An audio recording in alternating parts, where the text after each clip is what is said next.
What's going on, YouTube? So today, just driving around in the Bolt. Probably going to do some Uber here in a little bit. Just had a quick update due to I was requested on Reddit to try.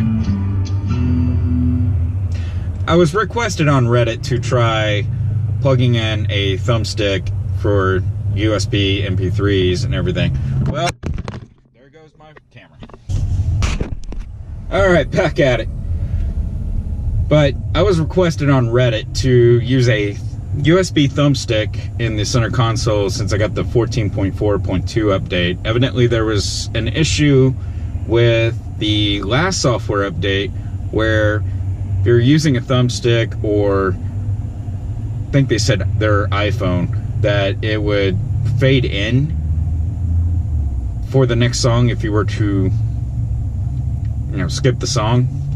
But I couldn't get it to duplicate on my Android, and I really honestly never noticed it on my Android.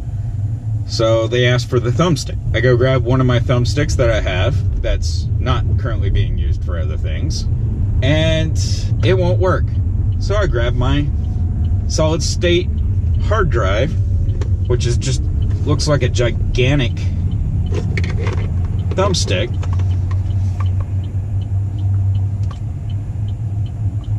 and put some MP3s on it, and the car won't recognize it. I don't know if it's because there's other stuff on there besides just music, or if it's just too large, because it's 480 gigs. So I'm going to end up going to Best Buy and probably picking up another thumbstick, cheap, small one, and throw some music on that and try it. But first, I'm going to go plug in at Westar because I'm at 50% battery, and with the temperature dropping the way it has over the last couple of days, my battery's actually started using the conditioning. Still getting 3.6 miles per kilowatt, and doing Uber, you really don't have but maybe like a 12-mile commute when you do it. I'll give you a little bit of a tour here of the car once we get to Westar, and I'll see you there. So we're here at Westar, but first, before I get into showing the Bolt here, if this is your first time on the channel, please hit that subscribe button and the like button on this video, and don't forget to comment down below on your thoughts. And here we go with the Chevrolet Bolt walkthrough. This is the dash. It's pretty dashy. There's a cool little animation that pops up when you get in the car. I'm really confusing the car right now, so it's taking a little bit of time because I've opened the door multiple times while sitting here. But if you didn't notice, the charge time popped up. It'll be done at like 7:45 tonight. That's pretty good considering it's 50% battery and it's almost 2 o'clock, so 5 hours. That's not bad at all. Down here we have a nice little cubby. When I say nice, it's really not that nice, because the only things I've been able to figure out what would really work in here: storing a charge cable for my Uber riders if they needed a charge cord for their phone. You got your 12-volt outlet, and also I've been storing my spare sunglasses down here and my normal sunglasses when it gets dark. Now you got this long cubby down here.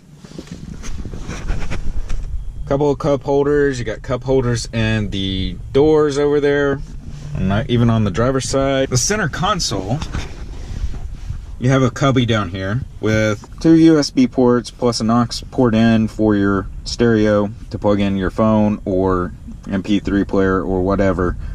And then in here you get this nice little tray, so you don't have to worry about putting stuff in all the way down to the bottom.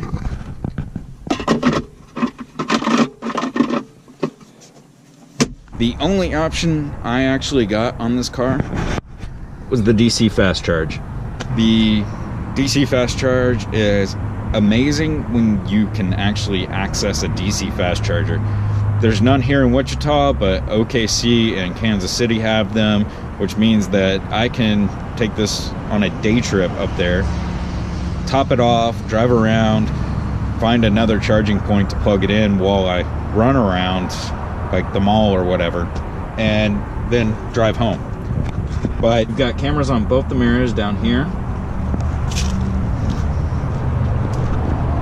camera right here, center of the grill, 2 cameras back here. Now one of them is for the backup camera and one of them is for the intelligent mirror. Continuing on with the interior,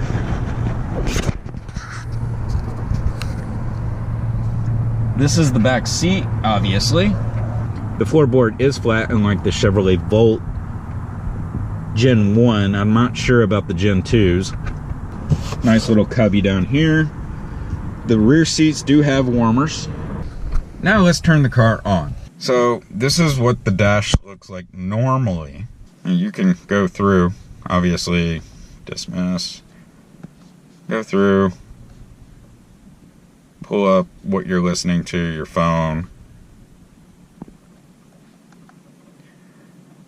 OnStar nav if you really feel like paying for it, since there's no actual nav system on here. Go through your gauge layouts.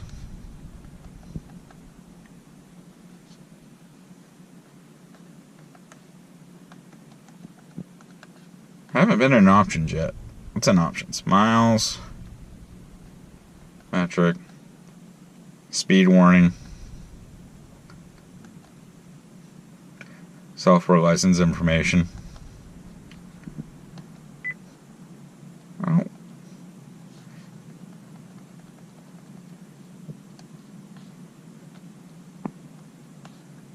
Set it at 65 because that's when the gauge cluster turns yellow. And go back up here to vehicle info.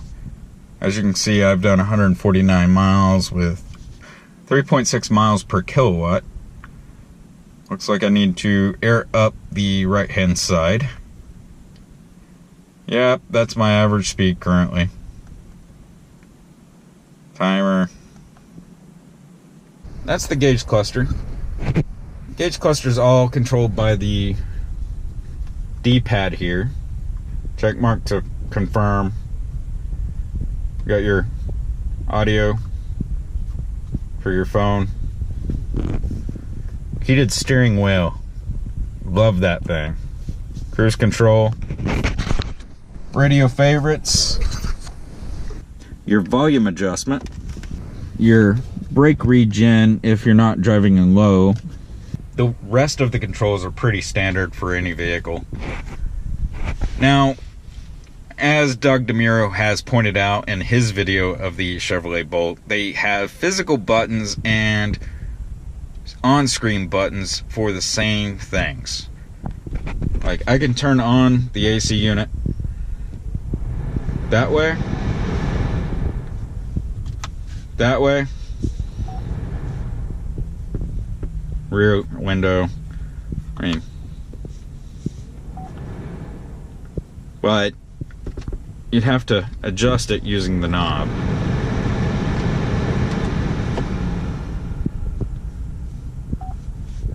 The seats, the heated seats are auto. Based on the outside temperature, the seats will vary on what setting they're on. The last time it was 35 degrees outside and I was driving around for a while, my butt got really warm and I actually had to turn off the heated seat. So, just a little tidbit there on the heated seats. The typical settings. Let's go into the settings, because I've actually had people argue why you would not want over-the-air updates. And this is just to prove that they have the ability to do over-the-air updates. Checking for update. I have the most current update. And they haven't turned it on. Yep, 14.4.2. Download new updates in background. Over-the-air updates are available. You got your open source software licenses.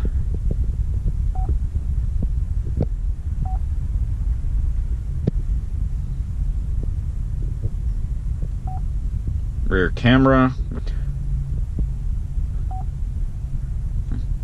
You can obviously change the settings.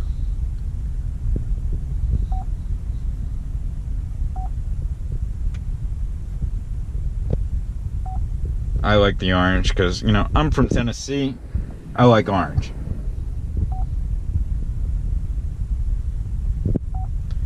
Wi-Fi, manage networks. Yes, this one is mine. And I thought it would be pretty funny to be driving around with a vehicle that broadcast it was an FBI surveillance van.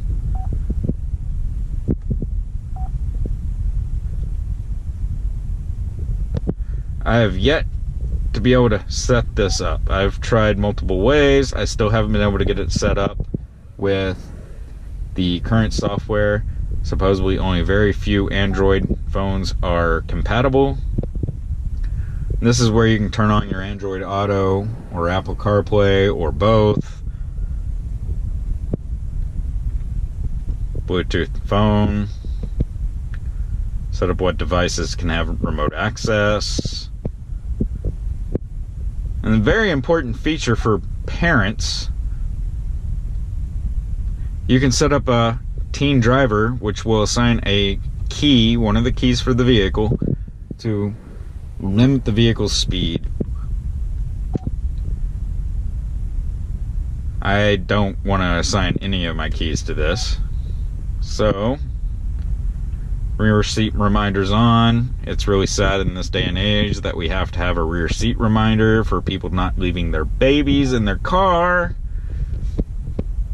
I mean, OnStar calls OnStar.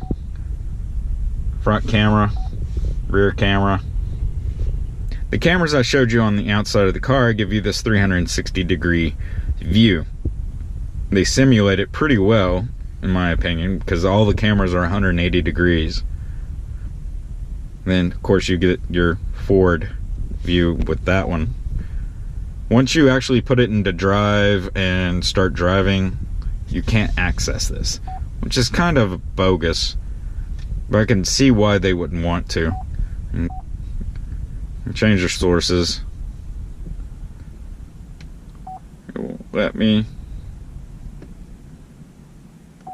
I don't have my phone plugged in, so I can't pull up Android Auto right this second, because that's what this changes to. If I had a memory stick with pictures, I could open that up. Energy screens. This is where the battery is right this second. It shows flow going back and forth. Charge settings. Right now it's set on immediate.